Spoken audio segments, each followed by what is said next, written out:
Hello and welcome to Focus on fCT, a program that keeps you up to speed with policies and programs of the fCT administration, all geared towards making Abuja take its rightful place in Committee of Nations.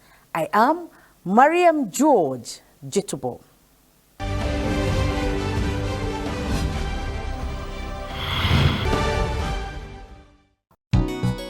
Residents of the Federal Capital Territory are hereby alerted to the activities of scavengers, also known as Babambula, which security agencies have identified as a high-level security threat to not only the residents but also to our infrastructure as they perpetrate petty stealing and acts of vandalism on public utilities. More so, they are drug peddlers, serve as spies to terrorist elements, and are ready-made tools for the public disturbances during which they attack people with dangerous weapons. The Federal Capital Territory Administration therefore reiterates that the ban on scavengers aka Bababula operating within the Federal Capital City is still in force. These miscreants are advised to stay off the streets of the Federal Capital City for their own good, as defaulters will be apprehended and prosecuted, including parents of underage children involved in these practices. Relevant agencies are carrying out enforcement of this ban as stipulated. Be law-abiding always. Let's together build the fCT of our dreams. Management Announcer.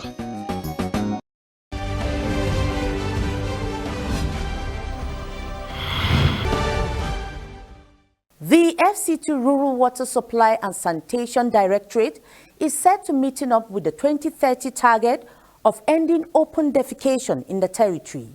In an interview, the Executive Director of RUWASA, Mohammed Dang Hassan, highlights the mandate of the Directorate and efforts put in place to address outbreak of water-related diseases, especially with the onset of raining season. These are more after this timeout. Do stay with the program.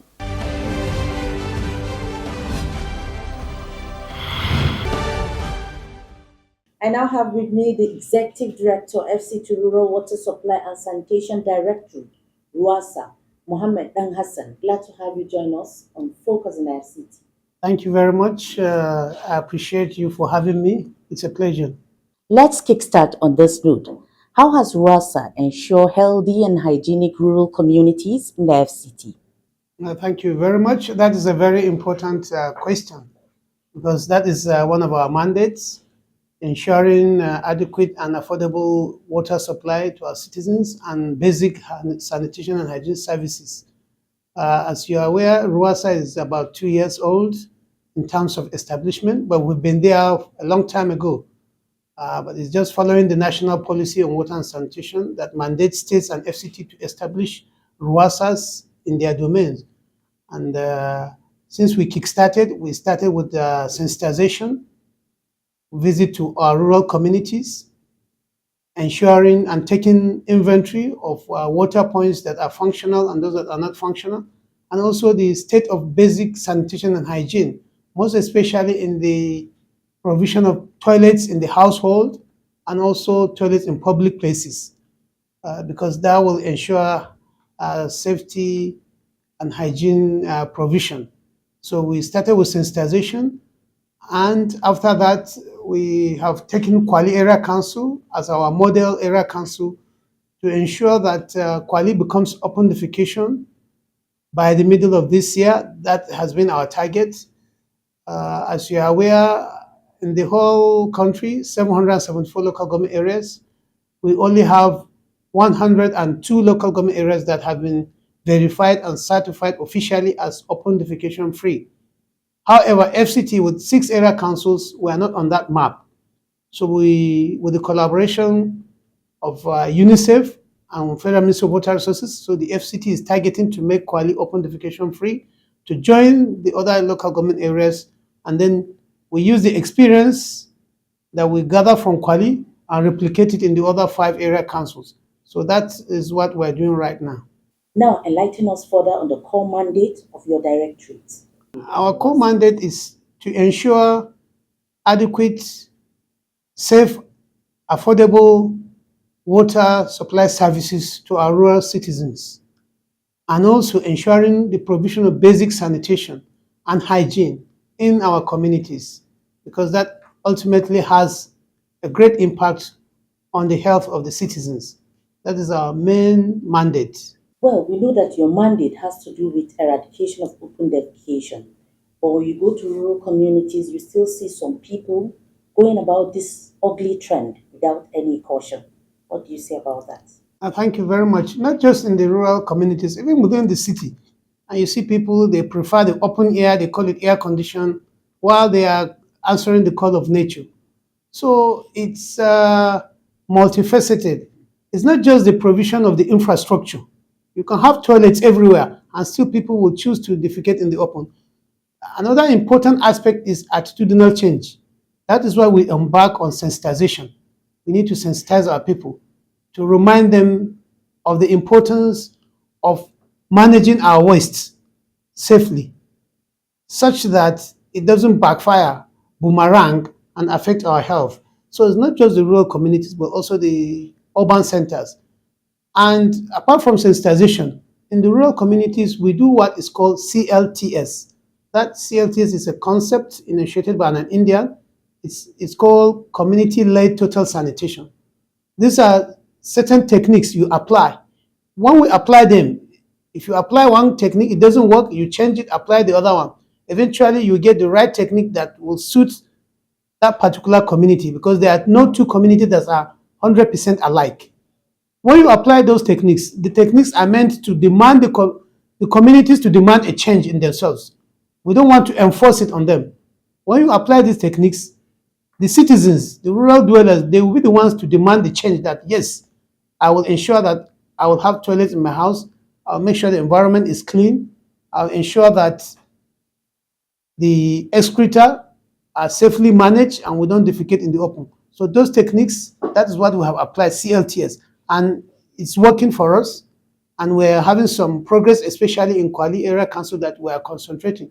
We're not leaving the other area councils, no, but we're using Kwali as a model, and we have we have triggered about 429 communities in Kwali Area Councils, and some are claiming to be open defecation free, but we'll now have to do verification using the approved checklist to ensure they are properly open defecation free before they are certified.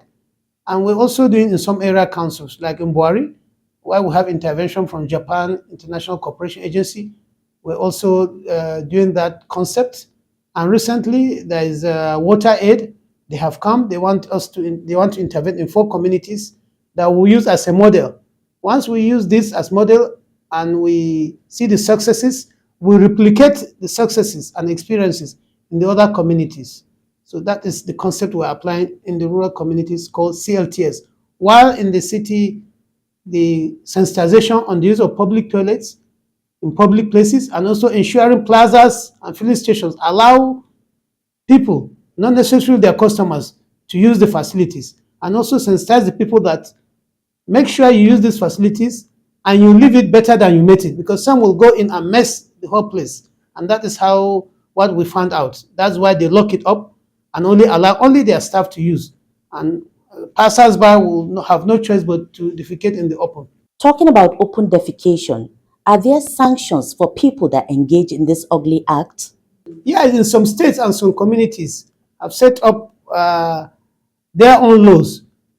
In some rural communities, you defecate, you pay a fine, right? They fix charges that if you defecate in the open, you pay a fine, right? But we don't have the legislation yet. The legislation establishing RASA is in the pipeline. It's still in the draft stage. Once we have it, it passes through the legal processes and gets to the National Assembly, passed by the National Assembly, accepted by the President, it becomes a law. And then we will now apply those sanctions with back up by legislation. But right now we are concentrating on sensitization and awareness. We want to leave enforcement to be the last resort. We want people to change their behaviors on their own without enforcement. Probably that will come at the end. But for now, we're on the sensitization aspect. Now that the rainy season sets in, what is the Directorate doing to ensure that we don't have outbreak of water diseases in the fCT? Usually, at the onset of every rainy season, you see outbreaks of gastroenteritis, cholera, and what have you, which is related to some of our people that drink water directly from the stream. And some will tell you that for the past 100, 200 years, our forefathers, foremothers have been using it and nothing happened. Forgetting that the pollution in those days and now are quite different. The rate of contamination, the human impact, human influence, quite different from those days and now. So we do, part of this sensitization is to introduce what we call domestic water purification, such that at that domestic level, the rural communities, they collect the water, they can safely treat it and become safe. We ask them to boil it, filter it if they don't have any means. And locations where they have the borehole water supply schemes, we encourage them to use it, and we establish what we call WashComs, Water, Sanitation and Hygiene Committees. These committees are the ones that manage the rural water schemes in those communities, be it the manually operated hand pump, or the electric powered borehole, or the solar powered water schemes. So that WashCom, the committee, will see to the operation and management of the schemes. And while you have those WashComs, you see them being sustainable. They take care of them, they own it, they take it as their own, and it lasts for a long time without issues of breakdown and maintenance issues. So those WashComs, they are trained, they are selected by the community members themselves, and we form them into committees and they take care of it. If there are any cases, they report to us. So this is what we have been doing. We've done that in Kwali, also in Buhari area councils, and from these two area councils, I'm part of AMAC, so we want to replicate it in other communities of fCT, such that we have these WashComs, they oversee the functioning of these schemes. And recently on World Water Day, last month, 2 months ago, 22nd of March, we commissioned a solar-powered water scheme at Piakasa, a very successful one, which we want to use that as a model to replicate in other communities, because the pipe-borne water supply from the fCT water board has not reached those nooks and crannies. So we rely on groundwater, and we need to make sure that when they construct these boreholes, they follow the standards such that we don't even cause harm to the environment or contaminate the only available water resource. I would like to take us back to the issue of public toilets. Can you share with us the total number of public toilets that have been provided in the fCT and the criteria used in providing them? The issue of public toilets has been a major concern both in the city and outside the city. And in the past decade, it's an issue that has lingered for a long time. And people will be walking along the road and they want to answer the call of nature, and it's really not there. So we came up with this concept of build, operate, and manage. Since there are competing demands and government doesn't have that huge money to just pump into construction of public toilets, and this concept of you provide the enabling environment, investors will come in under the sanitation economy, they build it to approve designs, and then they generate some funds by charging token of 15 naira, 20 naira for the usage, and then they give royalty to the government as revenue every year. So that way you also generate income, and you also generate employment, and also a royalty, a kind of revenue goes to the government. So it's a win-win situation. And we've started this as a model, and we have almost like about close to about 200 locations that have been approved for the construction of the public toilets. But there are criteria that you need to do needs assessment. There must be needs assessment to ensure that it's really needed there. And this is not just RWASA alone. It comprises the other SDAs, the relevant agencies in the fCT. You have the Urban and Regional Planning Development Control, AEPB, Water Board, attached to this project to ensure that the issue of open defecation is reduced to the barest minimum, because fCT has set a target of 2025 to eliminate open defecation. And this is also in line with the national target of making Nigeria open defecation free by the year 2025. Well, you have this platform to share with us any additional information. What I would like to share with my fellow citizens is would like to have the cooperation of the citizens, because government cannot do it alone. Government agencies, we are representing the people.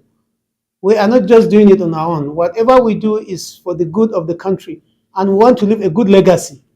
And for us to leave this good legacy, we need the cooperation of everyone because it's for our children yet unborn, so that we want to leave this place better than we met it. And the issue of water and sanitation is a global issue. It's not just a fCT or Nigerian issue. This is a global issue, provision of water. They say water is life, and he who provides water provides life. So, and this cannot be achieved without the cooperation of our citizens. They need to cooperate. Even when you provide the facilities, if they don't own it and take ownership of it, it's not going to be sustainable. So that is why at every stage the communities are involved, right from the planning stage, implementation stage, and operation and maintenance stage. They are involved at every stage, and we ensure they have a committee within the communities that are in charge of these facilities. And then that way it becomes sustainable for generations to come. So my request is for our citizens to cooperate with us. And if they notice anything, please, they should not hesitate to report to us and we'll act immediately. We really appreciate having the sanitation boss on Focus on fCT. Thank you for having me. It's an honor. Thank you.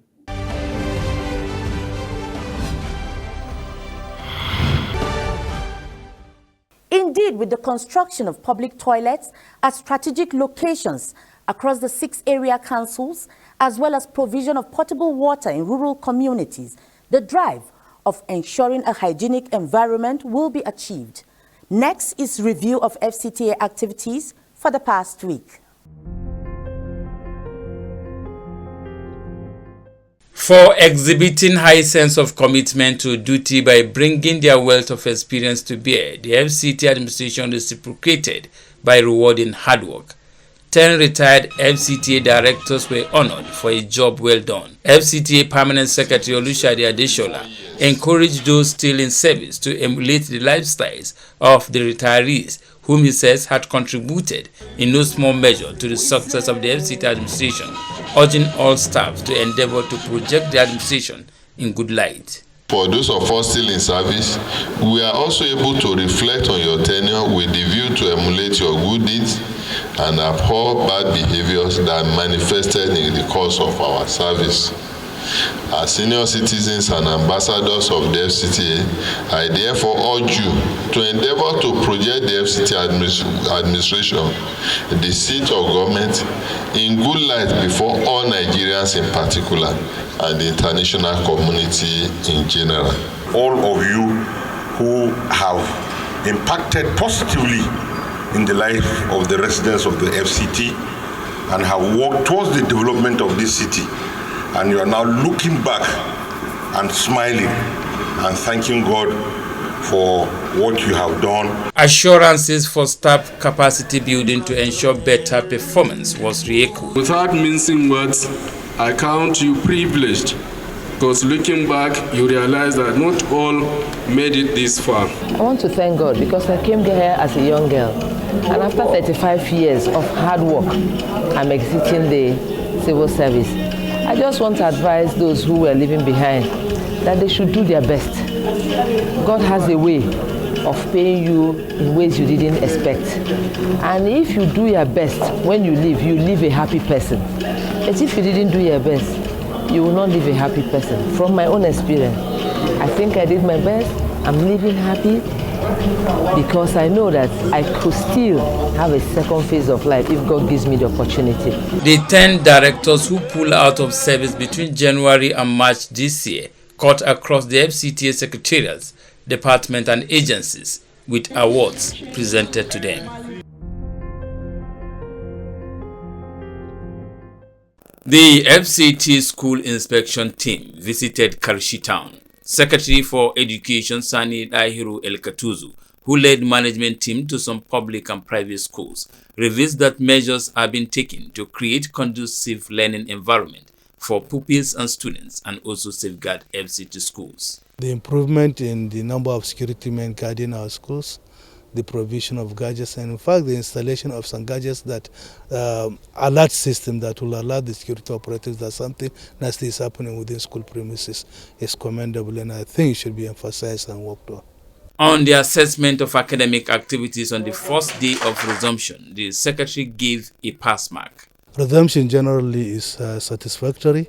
Only in, I think, the primary school in Karshi that we met some scanty attendance, but all other schools have been fully resumed, and school activities are progressing wonderfully.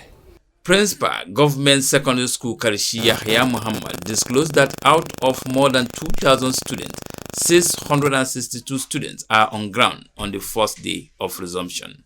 We have our internal security men, we have the military surveillance on ground, and then we also have vigilantes that are in the school and working, and their children are safe and secured. A visit by the government officials is always welcome. We cooperate with the DQA and other government agencies to ensure that what we do in Loyola is in tune with the vision of education of the country. The schools visited are government secondary and junior schools, LEA Primary and Vocational Training Center, as well as Loyola Jesuit College, Gidamangoro.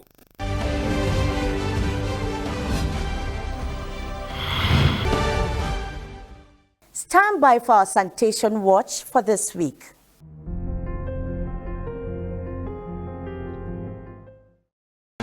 Makeshift structures, car mats, and other business activities dot the road corridor along the ever-busy Gudu-Lokogoma axis. The bulldozers of the Development Control Department have been pulling down what the city managers describe as illegal structures, but this action is not deterring some recalcitrant residents and other petty traders in a bid to making ends meet. Federal government beckon on everybody to come to Abuja that Abuja is real. And really, Abuja is real. Abuja is America of Africa. So for that, you must be seeing people. But what FCDA will do to remedy the situation is at least make space available and affordable. Available and affordable. I see in this FCT particularly, accommodation is a problem. So people find anything, they just develop anything just for people to come and pay, and they live in it. They don't care where, if this place is drainage or if it's even a right place to build.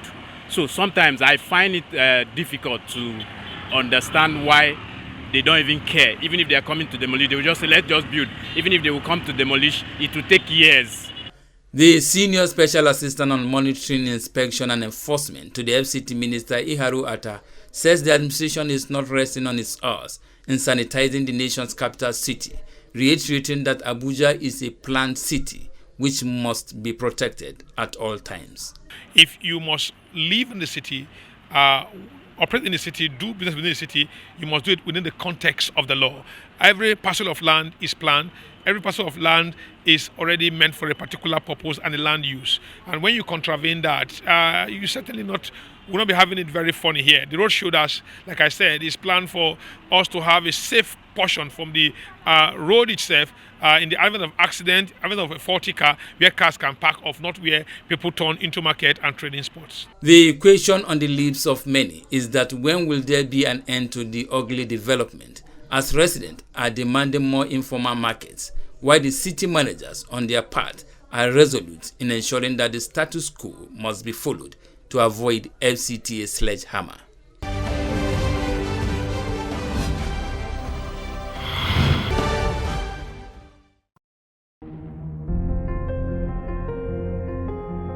I wish to reiterate that the FCT remains safe, and we have our confidence in the ability of the security agencies to provide adequate security day and night.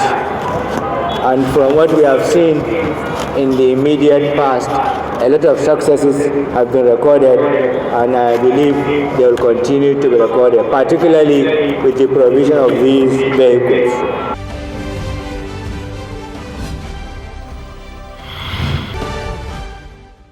This is where we wrap up this week's episode of the program. Keep a date with us next week, same time, same station. Be vigilant and report suspicious activities around you. Goodbye.